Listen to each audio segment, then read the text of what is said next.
Hi super fans, I am Swapnil और इस video में मैं ब्रेनस्टॉर्म करने की कोशिश करूंगा कि आखिर वो क्या चीज है जिसके लिए कैंग द कॉन्करर को एंटमैन की हेल्प की जरूरत है। क्वांटममेनिया के फर्स्ट ट्रेलर में कैंग स्कॉट से कहता है कि वो उसे वापस घर भेज सकता है और उसे एक्स्ट्रा टाइम दे सकता है, लेकिन उसके बदले उसे चाहिए स्कॉट की हेल्प की जरूरत। और सेकंड ट्रेलर से ये और क्लियर हो गया है कि कैंग को कोई ऐसी चीज चाहिए जिस तक सिर्फ एंटमैन ही पहुंच सकता है, बट आखिर वो चीज है क्या। ऑल्सो यहाँ पर एक और क्वेश्चन आता है कि इतनी एडवांस टेक्नोलॉजी होने के बावजूद कैंग को एंटमैन की हेल्प की जरूरत क्यों पड़ रही है। लेकिन पहले देखते हैं वो सारी पॉसिबल चीजें जिनमें से एक को ढूंढने के लिए कैंग ने भेजा है स्कॉट लैंग को।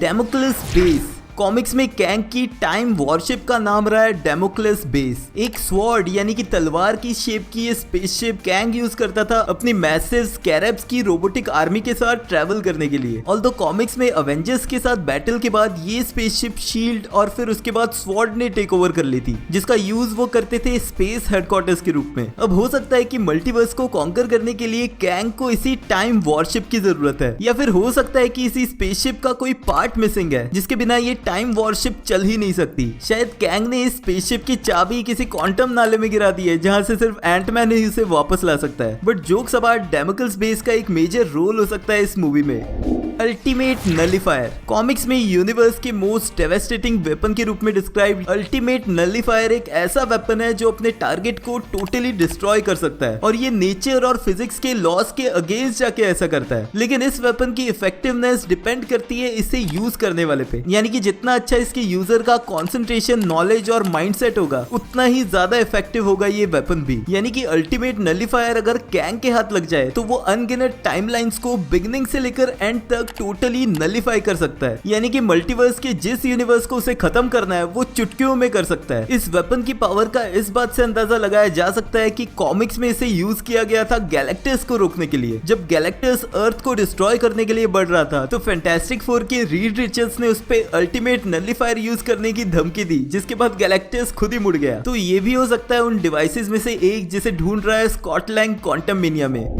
ज़ोडिएक की।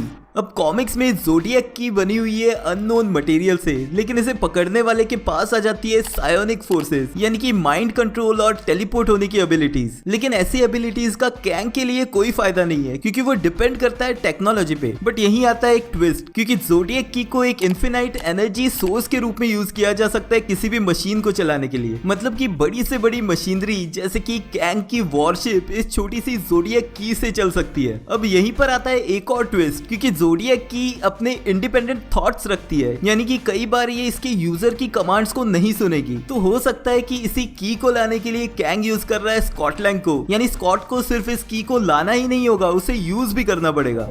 The forever crystal. Forever crystal के बारे में मैं फर्स्ट ट्रेलर के ब्रेकडाउन में भी डिस्कस कर चुका हूँ। कॉमिक्स में ये क्रिस्टल यूज किया गया था क्रोनोपोलिस सिटी यानी कि कैंग के किंगडम को एक सिंगल वेपन की तरह यूज करने के लिए। मार्वल कॉमिक्स में 1998 की एक मिनी सीरीज कैंग वॉर में कैंग के एक वेरिएंट इमॉर्टस ने क्रोनोपोलिस सिटी को इन्वेड किया और फिर हार्ट ऑफ फॉरएवर की पावर को यूज करके उसने इस पूरी सिटी को कंडेंस कर लिया फॉरएवर क्रिस्टल में। एक ऐसा ऑब्जेक्ट जिसको यूज किया जा सकता है रियलिटी को ऑल्टर करके कई न्यू टाइमलाइंस क्रिएट करने के लिए। और अगर कैंग का मल्टीवर्स को लेके ऐसा ही कुछ गोल है तो हो सकता है कि वो फॉरएवर क्रिस्टल के पीछे ही हो।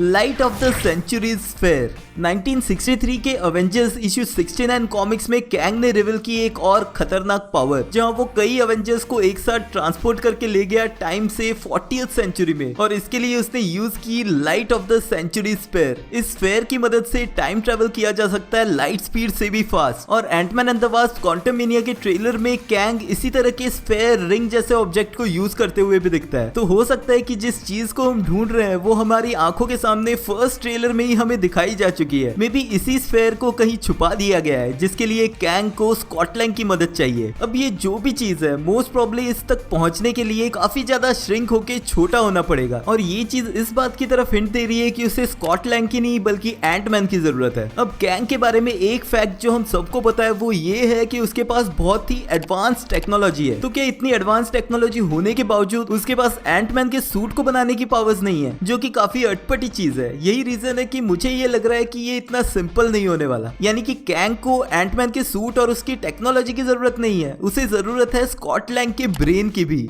स्कॉट लैंग उन इंसानों में से जिसने अवेंजर्स एंड गेम में टाइम ट्रेवल की पावर को यूज करके अवेंजर्स के साथ मिलकर प्लान की टाइम हाइस्ट और पूरे यूनिवर्स को बचाया है। तो ऐसे में ये चीज जहां भी है वहां तक पहुंचने के लिए एंटमैन की पावर्स यानी कि श्रिंक होके छोटे होने के साथ साथ यूज करना पड़ेगा अपना ब्रेन भी। अब एमसीयू के बाहर रियल वर्ल्ड में हमें ये पता है कि कैंग का फ्यूचर इस एमसीयू यूनिवर्स में काफी लंबा चलने वाला है और ट्रेलर के बहुत सारे डायलॉग्स इसी तरफ हिंट दे रहे हैं कि कैंग को वो मिल जाएगा जो स्कॉट उसके लिए ढूंढने जा रहा है। या फिर ये भी हो सकता है कि इस मूवी के एंड में ये वाला कैंग मारा जाए और कैंग डायनेस्टी तक हमें एक और वेरिएंट देखने मिले जो इससे भी ज्यादा बुरा और स्ट्रॉन्ग होगा। इस बारे में अपने थॉट्स मुझे कमेंट्स में लिख के बताना। क्वांटम मेनिया से रिलेटेड बाकी वीडियोस के लिए ये वाली प्लेलिस्ट जरूर चेकआउट कर लेना। मिलते हैं नेक्स्ट वीडियो में।